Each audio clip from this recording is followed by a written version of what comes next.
What is up? All right, so we're going to take a look. This is a lower I just got done putting together, and we're going to kind of go over this.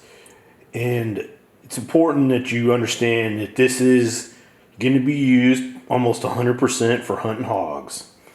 Okay, it's I have an LWRC 6.8. I have another 6.8 that's basically an arrow precision. And during this whole ammo shortage, I really wanted to get something that was in 5.56, and then we can get nasty 5.56 ammo to kill these fucking things. So let's just kind of go over it. This is just the lower. The upper, I've already been killing hogs with it, but I had to build a matched lower for it. So anyway, let's just kind of go over this and go over why I made the choices I did. So first of all, the lower itself. This is an American Defense lower. And, you know, this is basically, it's kind of almost a knockoff, a copy of a Radian. And anyone that knows me knows how much I love the Radian stuff. You know, this has a lot of the same features. It has the mag release, the bolt release. Those all come with it. It has the front takedown pin already installed. I had to put the rear one in, but that one's never as much of a pain in the ass as that fucking front one is. So anyway, that's kind of the starting point. It was the American Defense lower. I'll put the model and stuff on the screen. So as we go on the pistol grip here, this is an LWRC Ultra Combat grip. And I discovered this fucking thing. I was in the gun store and I just picked up an LWRC rifle and it had this pistol grip on it. And, you know, my personal LWRC that I shoot all the time that, you know, has killed hundreds and hundreds of hogs, it just has a MAGPUL MOE Plus pistol grip on it, which I've always really loved that grip. But this is just a great pistol grip. It's, you know, it might be a little bigger in my hand than the MAGPUL, but I've got gigantic hands and it just really fits my hunting style well. It's also very durable. Anyway, it's just a great pistol grip. So if we go to the trigger, I pretty much only run Geissele triggers. Okay, I've tried a bunch of other triggers. I'm just a Geissele dude. That's what I hunt with. I believe in them. They're fucking tremendous. They have good customer support. The quality's there. This one is the first time I've ever used this trigger. This is the TRICON, which... what that is, I don't know if you guys can see it. Let's see if I can make sure that you guys can see that. It's basically a hybrid between the super dynamic trigger and then just the regular curve trigger.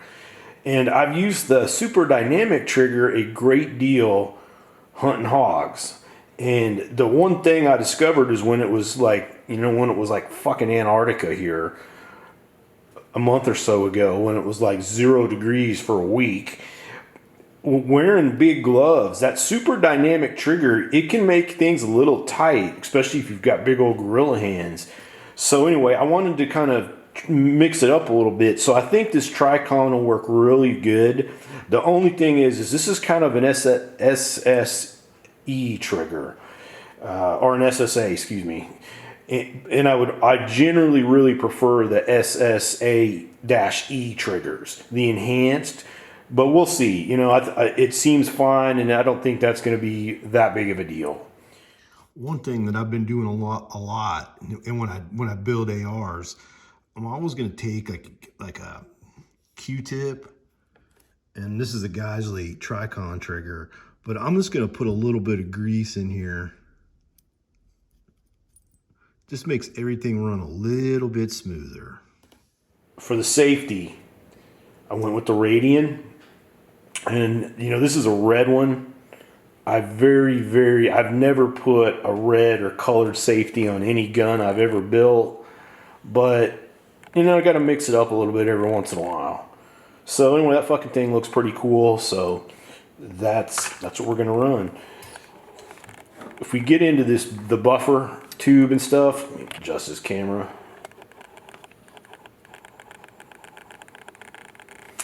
So the buffer tube is a PWS.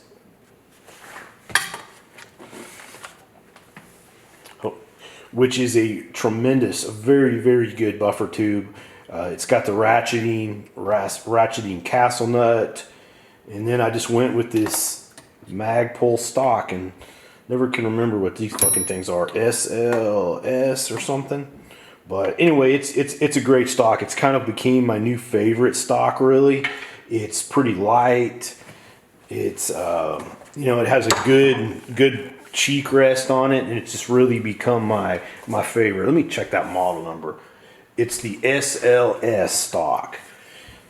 So it's been great. It's been great. I've been actually using this on a couple other guns, and I really, really like it. It's been fucking tremendous. So that's that. If you have any questions, let me know. And that's about it. Out.